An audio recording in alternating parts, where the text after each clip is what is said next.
You're listening to CoBB, Conversations on the Business of Brands, with Sudeep Chawla and Sharavana Raghavan.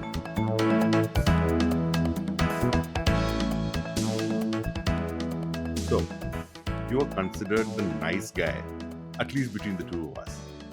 And you did an entire episode about how there are no bad agencies or bad execution, but only bad briefs.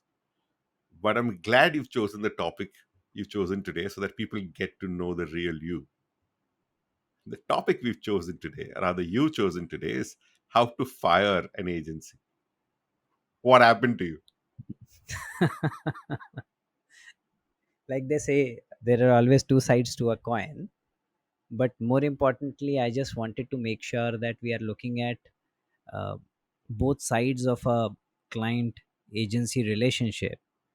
There is, of course, significant number of reasons to invest into that relationship and nurture it over a period of time, uh, giving give value added feedback as we spoke about in the last uh, one of the previous episodes, and therefore create a great marketing ecosystem.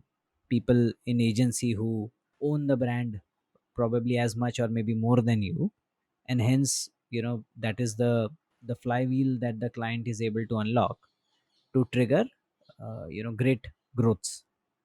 Now on the other side, however, life is not a fairy tale.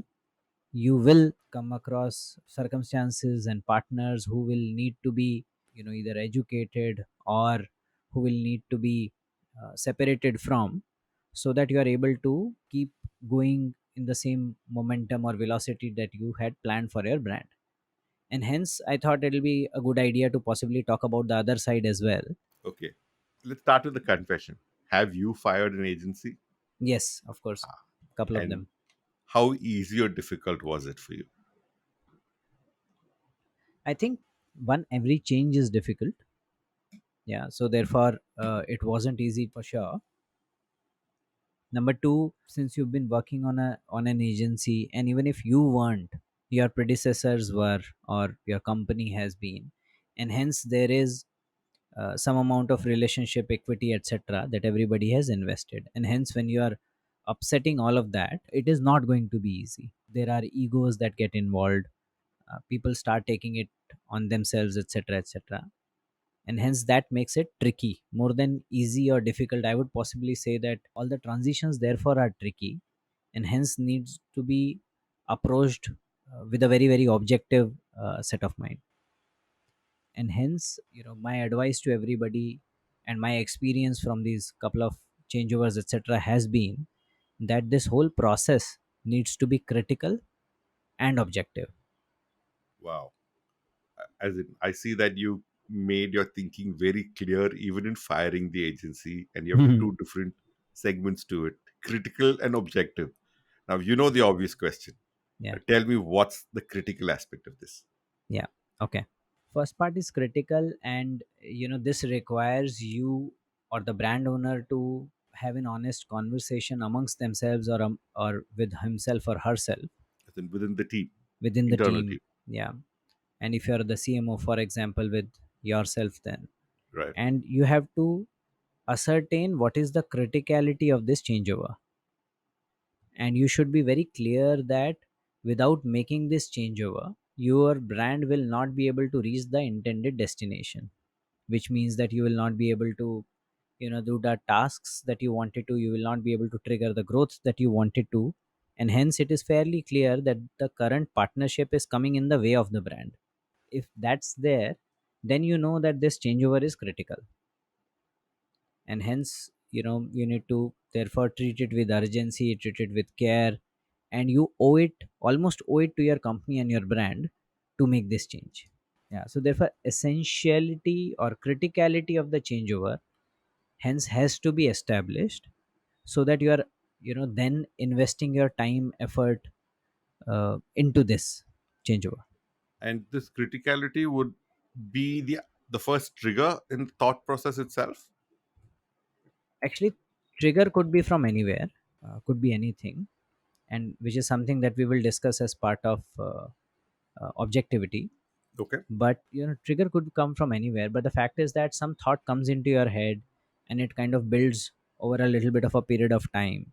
And then when you start reaching a conclusion that okay, now I need to possibly make a change in the agency, that is where you, before you you know start talking to the agency, or you start thinking in those terms that it has reached a juncture where I need the changeover, that is where you have to have this conversation. That whatever, see, no relationships are perfect. You will always find that your agency is great at something and not so great at something else.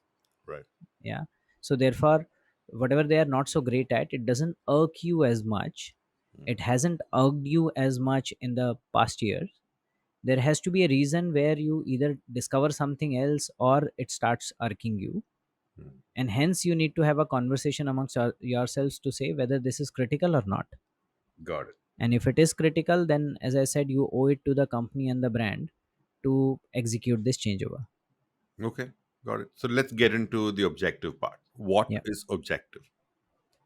So now, again, keeping into mind, and we are only talking about agencies with whom you've had a longish relationship. Mm, So therefore, bearing into mind the time that they've spent, you owe it to them as well as to the company to make the process very objective. And the objectivity in the process comes from first establishing the cause. So therefore, you need to be sure that something has changed which has led to this whole consideration. Now this something could be at the client's end mm, or your end, or this something could be at the agency's end. Either ways, the fact is that that change should be clear to you, which will tell you that this is why your view of that agency has changed from how it has been in the past. We will delve a bit more into what this something could be, okay. yeah, a little while later. So first part is establishing the cause, Okay. and there has to be a clear cause. If you are Right. reaching this conclusion, if you are reaching this consideration without a clear cause, then it possibly might be prejudice. Yeah. We need to be careful of that, right? Yes. Okay. Number two, now that you're sure that there is a cause, what you need to ascertain is the capability of the agency to address that cause.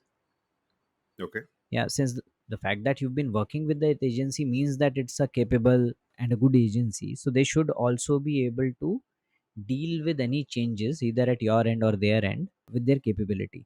And hence, that is something that you need to establish, that the current agency will not be able to cope or counter whatever has changed, Hmm.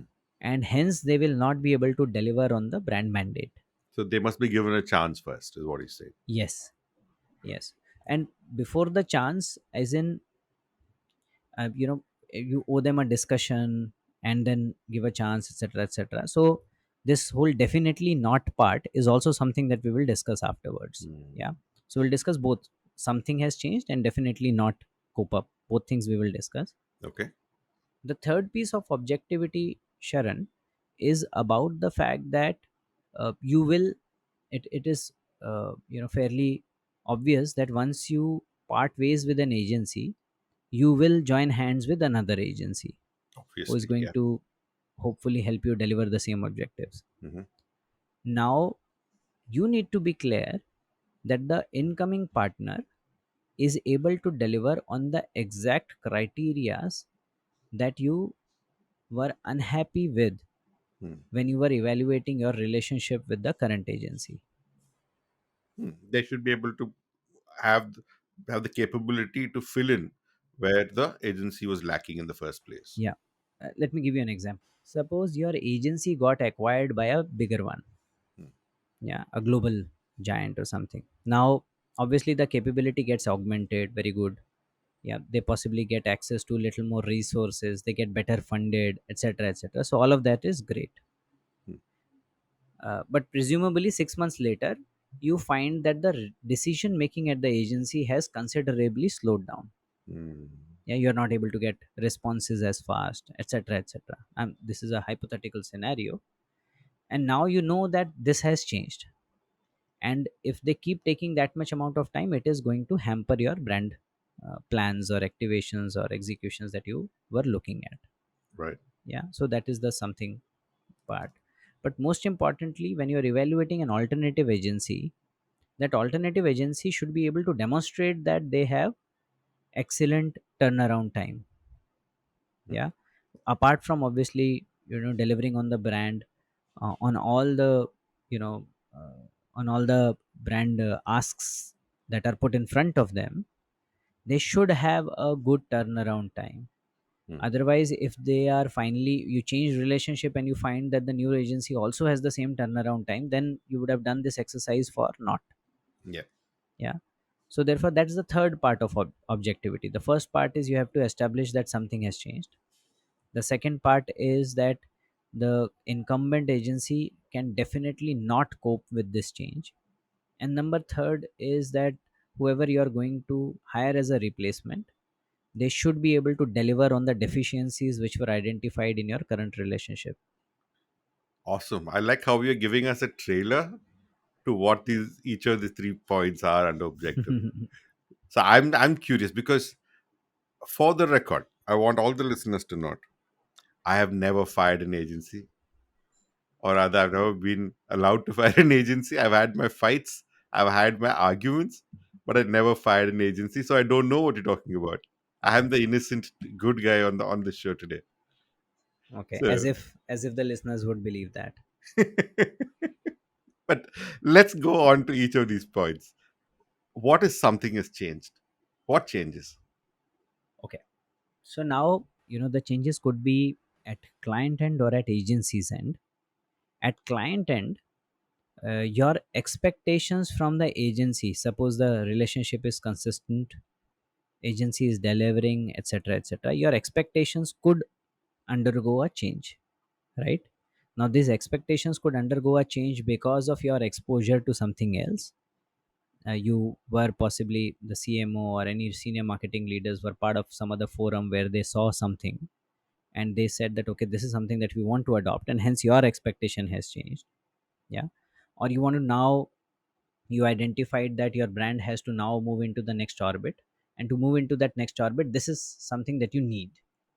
Now again, that will lead to change in expectations. Yeah, so any of these would lead you to put a definitely a different ask on your agency, and hence the agency would also be, you know should be capable enough to respond to it, right?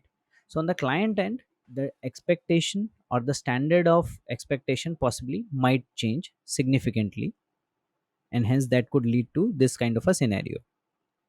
At an agency's end, there could be multiple things. One is that a lot of the agencies I have seen become comfortable with their own way of working. They invest a lot of time into perfecting that ways of working, etc., etc., which is great because it starts delivering better effectiveness, better efficiency to the clients. But all of them will also need to keep looking out to see what is happening in the industry and what are the key things that we possibly are not doing today. Yeah, and hence do we need to build more capabilities, etc., etc. And you will find therefore a lot of the agencies start having these small capability teams within. So they will have a, for example, on ground execution capability, a rural capability, a shopper marketing capability, an AI capability possibly these days, analytics capability, etc., etc.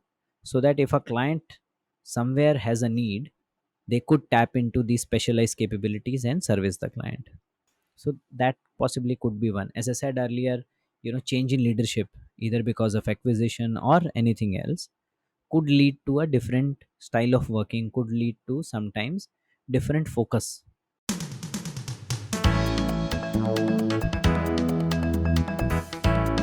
You're listening to CoBB, Conversations on the Business of Brands. Your hosts are Sudeep Chawla, marketing practitioner, business leader, and educator to advertising and marketing professionals, and Sharavana Raghavan of Vitral Brand Expertise, growth consultants to consumer-facing brands and businesses. For more information, go to cobcast.net. If you find this podcast helpful, please help us by telling your friends and rating us. Agencies are like companies, they also go through cycles. I have seen agencies go through cycles where there is significant pressure on receivables. So, a lot of the time you will see the agencies work in a certain manner where they say, okay, receivables will keep coming, but I need to do great work. But then there are phases where the CFO takes control and say, nothing doing. You first get me my money, and all clients have to pay back within the agreed tat, and then the work will go out. If that stops work, let it stop work. Yeah. Then in agencies, one of their key struggles is to retain talent, especially at junior and middle levels. Now, Right. retention or attrition at a significant level could also change things. Right. Yeah, you will find that certain agencies will take time to recover, or one or two attritions at a very key level. You will find that most agencies pay very well and they try to retain their top management. Hmm. Yeah, these are the guys who essentially are the client facing people, who will make sure that the all the residual knowledge lies with them. Right. But just a couple of points on what you said. Yeah. This CFO insisting on the payments being done, looking at it from the agency perspective, it's a fair ask, right? Oh yes, yes, it is. There's And no harm to it. people, the churn in the advertising industry is normally on the higher side. Hmm.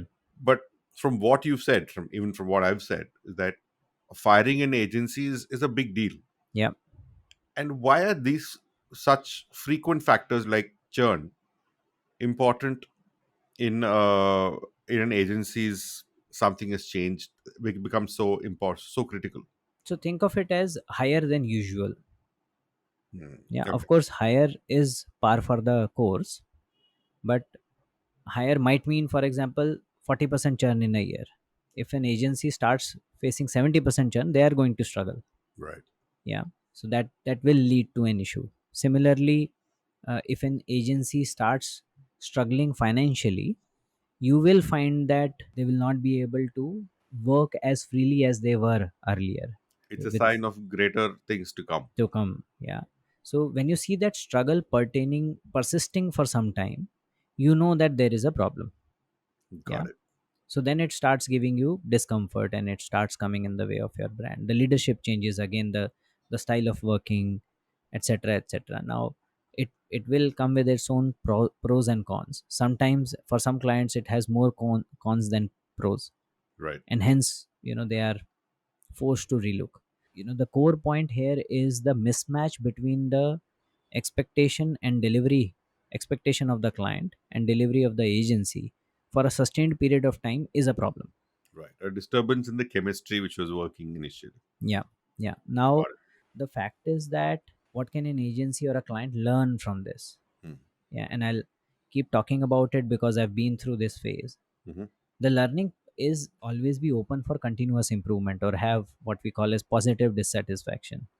Right. Both client and agency need to keep pushing the envelope so that mutually their expectation and delivery keep going to the higher levels. The more you get comfortable with status quo, it is fairly obvious that it is going to get disrupted sooner than later. Mm. Yeah.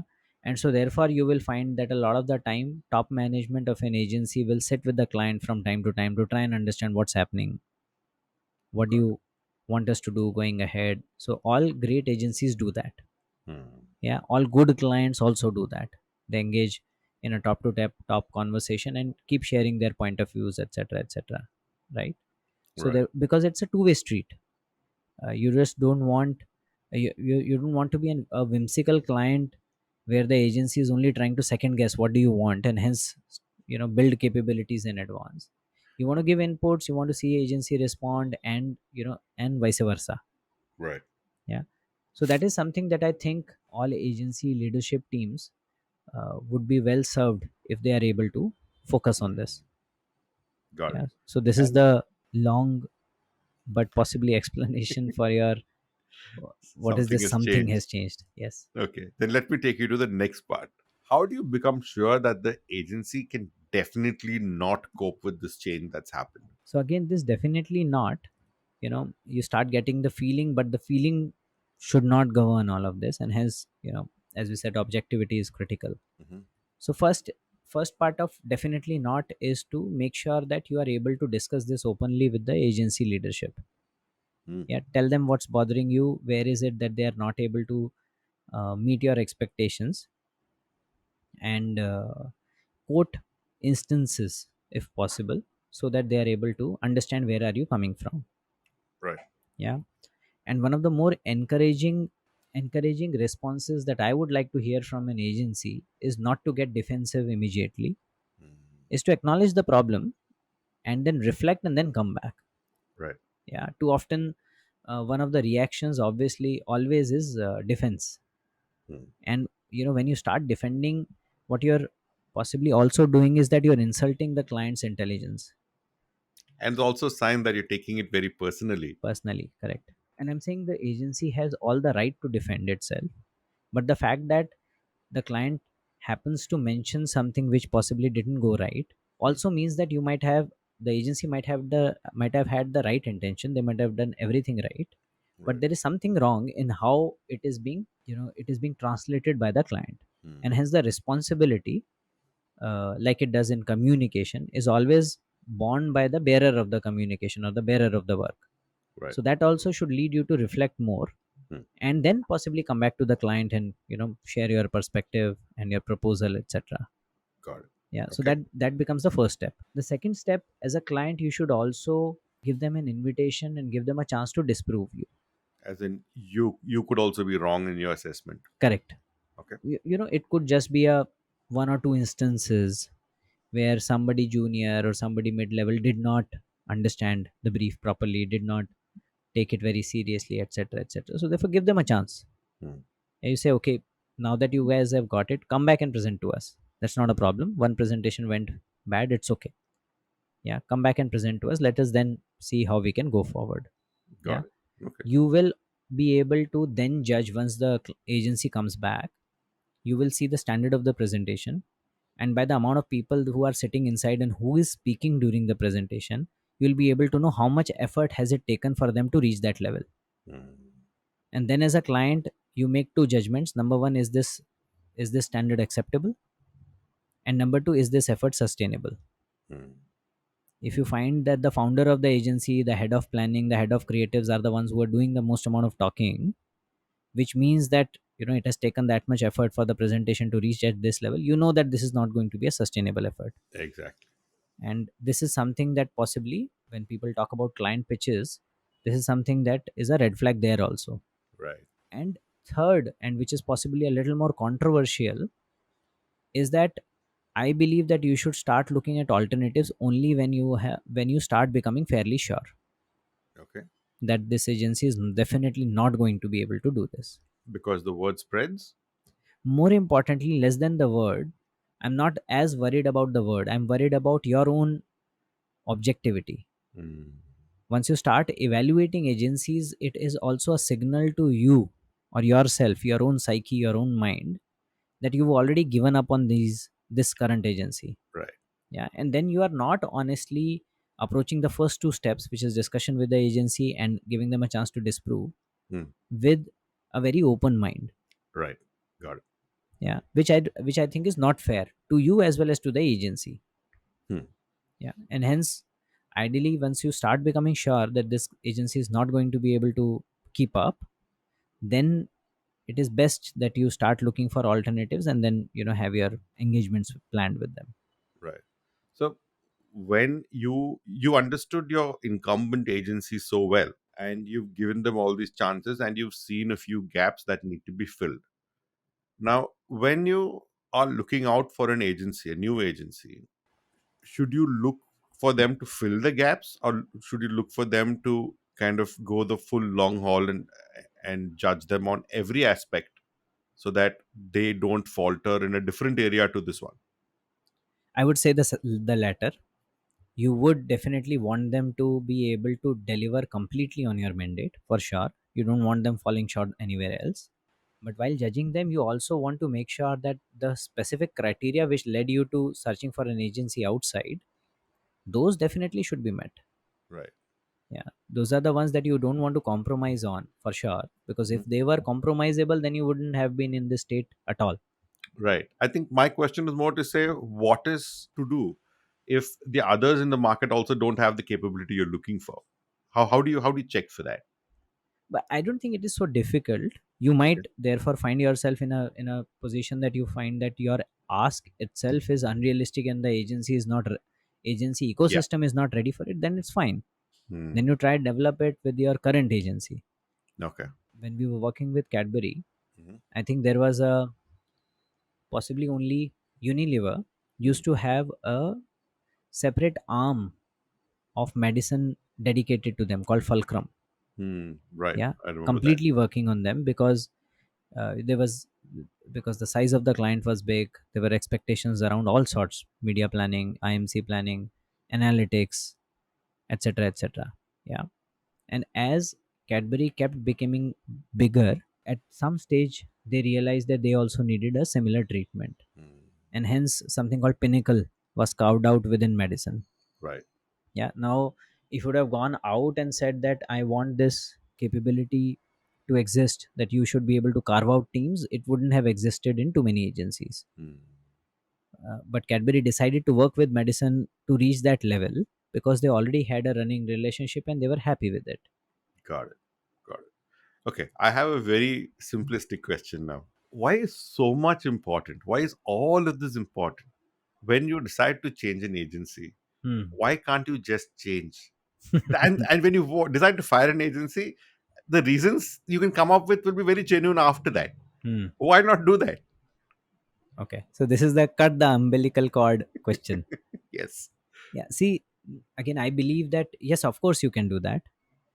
As a client, you, though unfair, you possibly have this advantage of being able to take that call.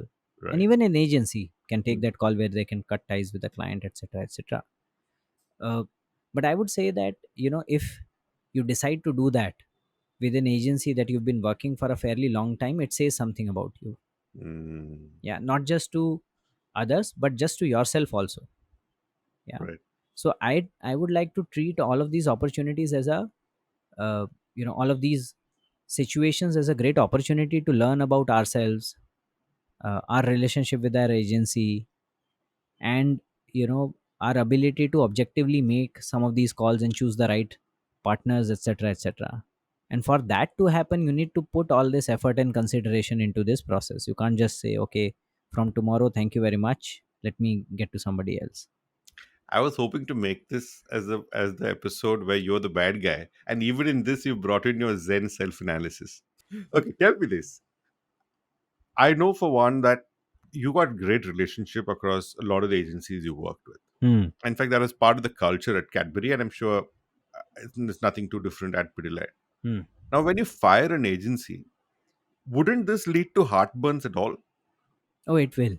Okay. See, at the end of the day, no amount of logic can compensate the loss that one would feel for, a complete breakage in relationship, commercial as well as professional, personal. Right. So there is no denying that there will be heartburn for sure. Yeah, but the effort at both sides should be that we should be as objective as possible, so that there is a justification to that heartburn. Everybody understands where the other party was coming from. And if you're really objective and you're a big company, etc., you should also be able to consider and say, okay, this agency wasn't working out for this entire mandate. However, I know the agency well, they do these things well, and hence possibly this another part of the mandate or a smaller part of the mandate is a place where these guys will be able to perform. Hmm.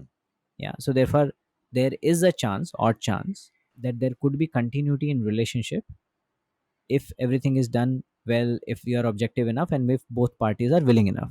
But to go back to your question, of course there will be heartburn, there's no denying that. So, have you continued to use your older agency when this happened with you? In one case yes, in the other case not. Okay. Yeah, in one case, uh, we continued their services on many parts of our mandate.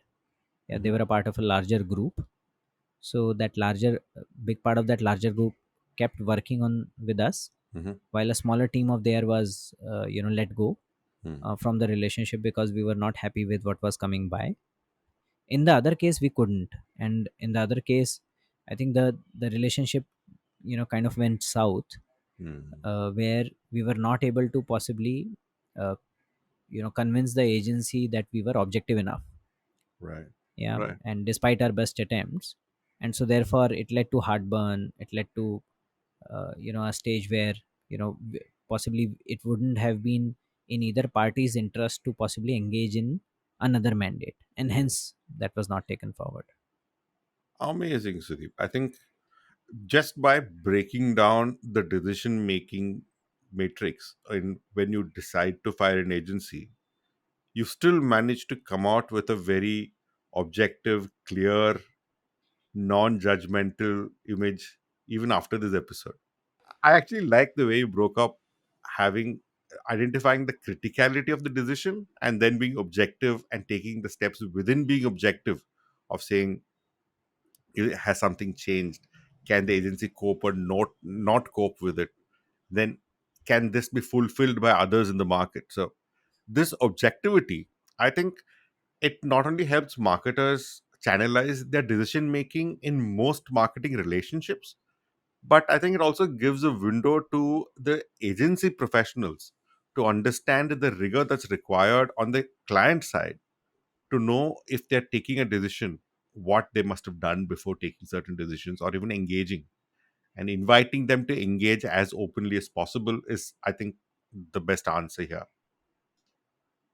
And that said, with this, I want to push it for another episode where I want to know what happens after this.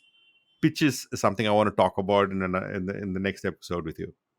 Let's do that, sure. Let's Awesome. Thank you so much for this one, Sudeep. Thank you, Sharan.